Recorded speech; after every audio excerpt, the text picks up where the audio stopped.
আচ্ছা, এখন আমরা এখানে দেখব যে টেক্সট দিয়ে আমরা কিভাবে অ্যানিমেশনটা তৈরি করতে পারি। ঠিক আছে? কালার চেঞ্জের অ্যানিমেশন। যেমন মনে করেন যে আমি আমার নামটা লিখতেছি এখানে। ওকে, নাম লিখলাম এবং আমি চাচ্ছি যে এটা পুরোপুরি সেন্টারে থাকবে। আমি সেন্টারে নিয়ে নিচ্ছি। একটু পরে আমি দেখাই দিব। আর এটার ব্যাকগ্রাউন্ডটাকে আমি ব্ল্যাক করে দিচ্ছি। টেক্সটের কালারটাকে লাইট কালার রাখতেছি আমি। যাতে ব্ল্যাকের উপরে মানে কালারটা চেঞ্জ হলে খুব সুন্দরভাবে বোঝা যাবে এবং এটা ভালো লাগবে। এজন্য আমি কালারটাকে চেঞ্জ করে দিচ্ছি। ওকে, তো এখন আমি 0.2 সেকেন্ড প্রথম ফ্রেমটাতে আমি নিয়ে নিলাম টাইমলাইন থেকে। তারপরে কাজ হচ্ছে আমাদের এখানে মেইন কাজটা কি? কাজটা হচ্ছে যে এখানে আমার কালার চেঞ্জ হবে, লেখাটা সেম থাকবে বাট 5 রকমের কালার আসবে অ্যানিমেশন হয়ে। ঠিক আছে? তো এটা কিভাবে করব?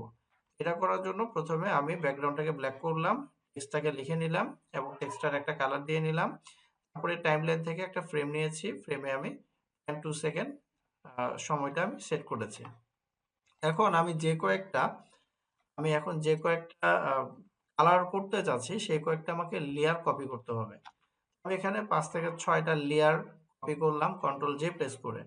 তারপরের কাজ হচ্ছে যে এখন প্রথম ফ্রেমটাতে আমি শুধুমাত্র লাল কালারের যেই লেখাটা আছে এটাকে রাখলাম আর বাকি সবগুলোর আই অফ করে দিছি। তারপরে যে ফ্রেমটা আছে এই ফ্রেমটাতে দ্বিতীয় ফ্রেমের মানে দ্বিতীয় লেয়ারের যেই লেখাটা আছে এটার আই অন করলাম, আগেরটার আই অফ করে দিচ্ছি। তারপরে এইটার কালারটাও তো সেম আছে, এখন এটার কালারটাকে আমি চেঞ্জ করে দিব। ওকে, আমি এটার কালারটা চেঞ্জ করে নিলাম।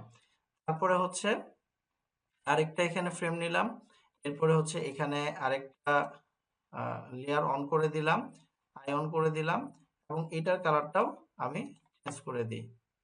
ঠিক আছে, এখানে আরেকটা কালার দিচ্ছি। তারপরে হচ্ছে আবার একটা ফ্রেম নিচ্ছি, তারপরে এটার আই অফ, এটার আই অন এবং এই লেয়ারটা সিলেক্ট করে কালারটা চেঞ্জ। সেম জাস্ট রিপিট করতেছি আমি। ঠিক আছে, এখানে একটা আই অফ আর একটা আই অন, এরপরে কালারটা চেঞ্জ। এরপরে আবার সেম, এখানে এটার কালার এটা করে দিলাম।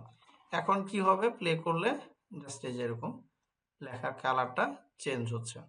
ঠিক আছে, খুব সুন্দর একটা জিনিস। এটা আপনারা সবাই নিজ নিজ নামে প্র্যাকটিস করবেন এবং এটা গ্রুপে সাবমিট করবেন। ওকে, আর এটাকে আমরা যদি জিআইএফ ফরম্যাটে সেভ করতে চাই একবার দেখা দিচ্ছি, এক্সপোর্ট থেকে সেভ ফর ওয়েব এবং এখানে এসে আমরা জিআইএফ এই ফরম্যাটটা সিলেক্ট করে তারপরে হচ্ছে সেভ করব। ঠিক আছে, তো আমি এখানে সেভ দিচ্ছি, এটা সেভ হয়ে গেল। এখন এটাকে যদি আমরা জাস্ট প্লে করি, এখানে ক্লিক করলাম, এটা বড় করে দেই।